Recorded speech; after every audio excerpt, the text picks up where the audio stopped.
This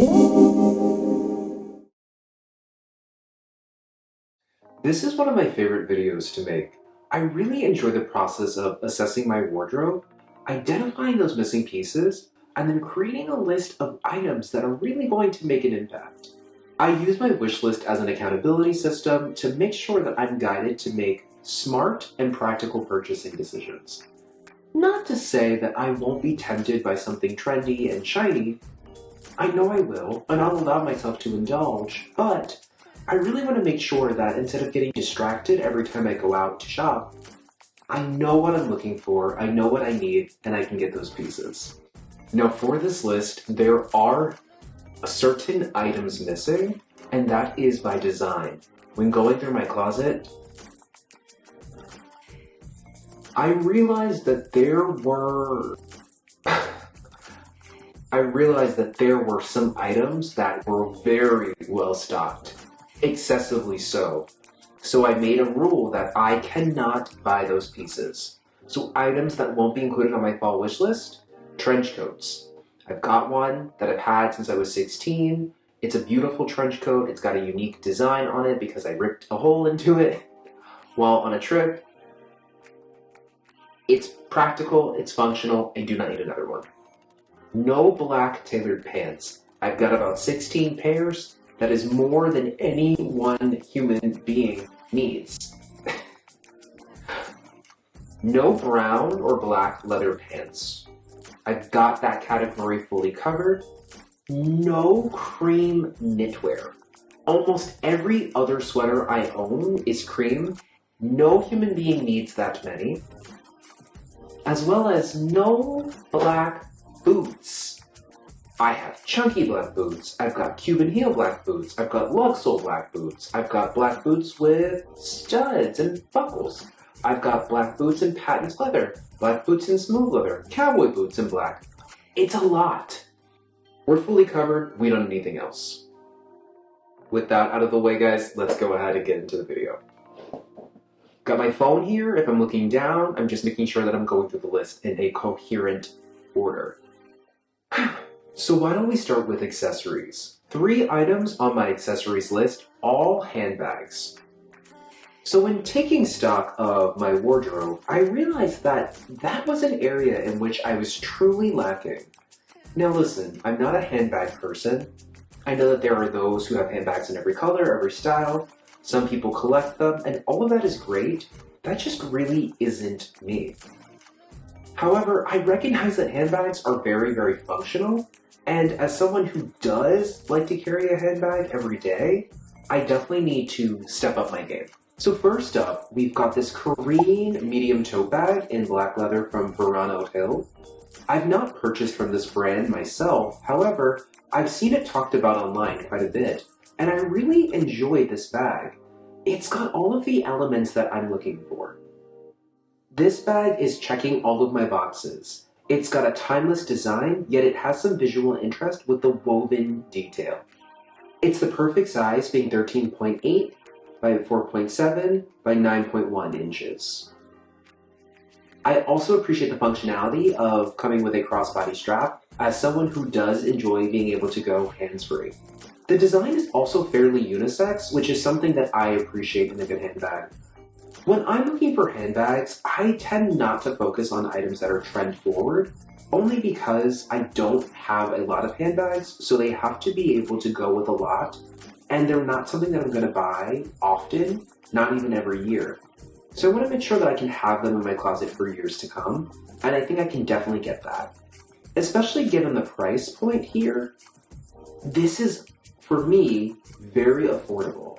And as someone who tends to not be super interested in the price point of a designer handbag, this is something great that I can feel comfortable with investing in. Next up, second handbag, chocolate brown this time. This Hanifa V bag in the medium size in the color Espresso. So guys, I realized I don't have any brown handbags.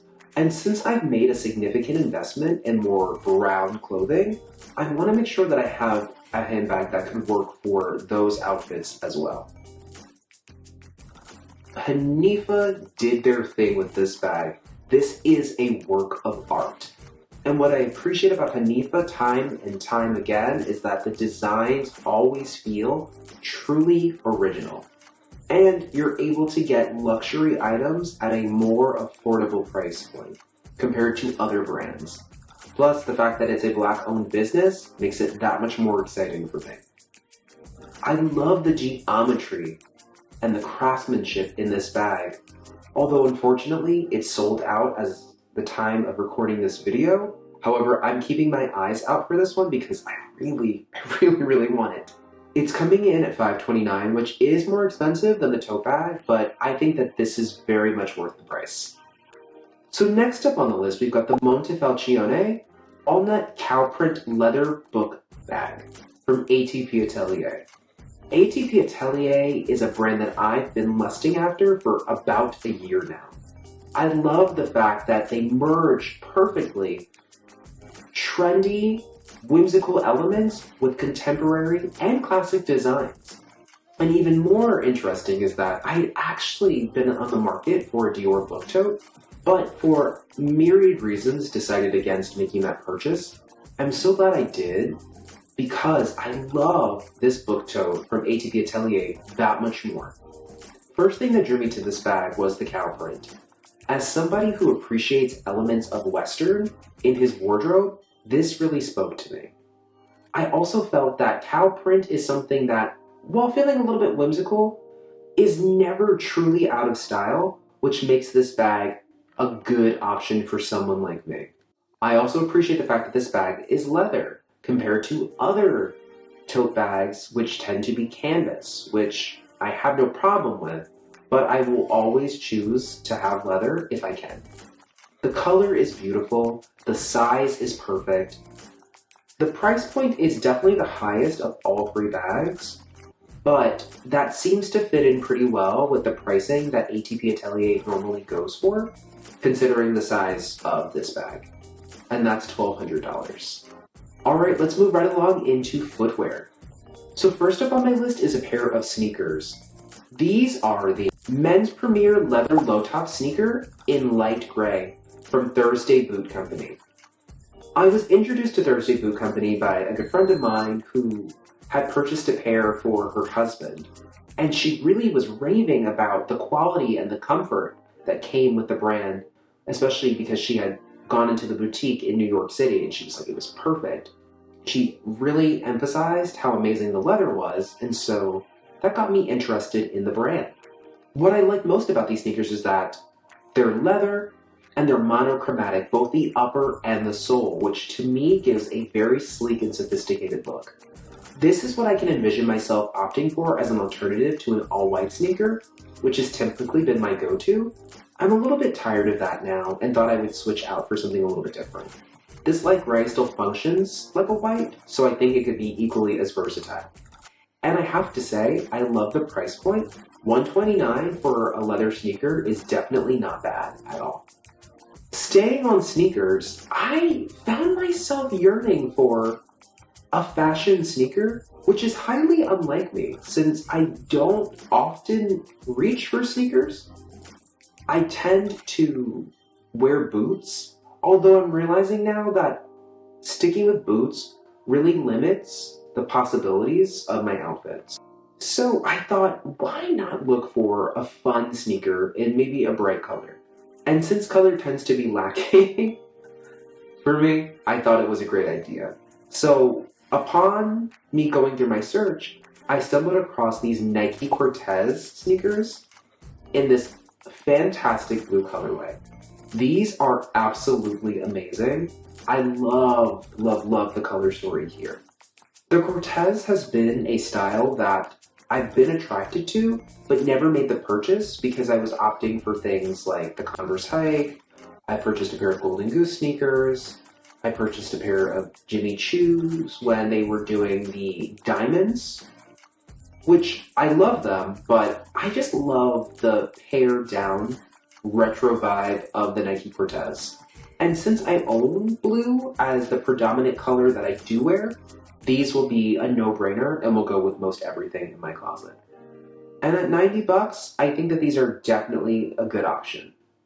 Moving away from sneakers, I wanted to incorporate a non-black casual shoe. Sabah is a brand that I discovered through Instagram, and what really attracted me to them was their commitment to both color and print. I find that for men, when you're looking for a casual shoe, you tend to be very limited in your color options, at least if you're not looking for a sneaker. And so Sabah really fills that gap for me. These mules really appeal to me because they are cow print, very much like the book tote from ATP Atelier that I really enjoy. They're a little bit whimsical, but also they feel perfectly suited for the fall. Nice and cozy, nice and comfortable. I do enjoy a great mule. These are coming in at $210. Last up for shoes, I was looking for a loafer style, which is something that I quite enjoy, although my loafers are black and navy blue. I thought it could be nice to have an option that wasn't black. Brown seemed like a natural choice, but I discovered these and they really caught my eye. We've got the Margiela Tabby Mirror Brogues in silver. I think that these are incredible. Now, I know that tabby is incredibly divisive. I know that most people are not a fan of the split toe design, but that's actually what attracts me to the tabby style. I just think that it adds visual interest into an otherwise fairly standard silhouette, a loafer, a mule, ballet flat, a boot. It just makes them more interesting. And even more, I love silver as a neutral. And silver is something that I will tend to opt for in lieu of black. So these definitely make a lot of sense, especially given the colors of my wardrobe. I also love the crackled design on these. It just adds some texture, which makes these really, really interesting. These are a bit on the high end, coming in at $12.50, but I wouldn't expect a different price coming from Margiela. All right, let's get into apparel. So since there's only one pair on the list, I might as well talk about them first. We've got the P. Stanley trousers in the gray and khaki colorway from Diesel. I love what's been happening at Diesel, although I haven't really been purchasing it because it isn't exactly my aesthetic. But while perusing through Essence, I discovered these and my jaw hit the floor. These are immaculate. I was taken aback. I was stunned. And they come with a matching jacket. These are calling my name. Interestingly enough, I tend not to go for statement trousers that have a more graphic design. I tend to really stick with just solid colors, sometimes bright, but mostly solid colors in a wide or straight leg. These are a straight leg, but they're just so visually interesting, and I love the colorway for the fall weather. The fact that these are on sale just makes them that much more attractive to me. We've got this sleeveless zip-up knit from ASOS. Again, Big Brother must be watching me on Instagram because they know exactly what I'm looking for. I was thinking how nice it would be to have a different silhouette for layering pieces, and then I got an Instagram ad for ASOS showing me this item. And I was like, yep, that's it. I really enjoy a high neckline, and I love that I can wear this under a jacket and get a really interesting layered look. I think I would probably go for the sage color over the camel, which I think the camel doesn't necessarily complement my skin, but I also love the price, $29.99. I might even just get both to see which one I like best. Now we make our way over to Urban Revivo. Shout out to my mom for being an influencer and influencing me. We were on a walk and we were talking about denim and how I tend not to wear denim shirts. And then she reminded me that she has this incredible drop shoulder denim shirt from Urban Revivo that has really broad shoulders and a nipped in waist and a really dark wash. And I was like, you're right. I do love that shirt. And so I decided that that was something that I wanted to have for myself. I really enjoy a broad shoulder and a small waist look. The 80s definitely, in terms of silhouette, appeal to me. And Urban Revivo, for all the purchases I've made from them, have all been incredible. This is coming in at $69.90.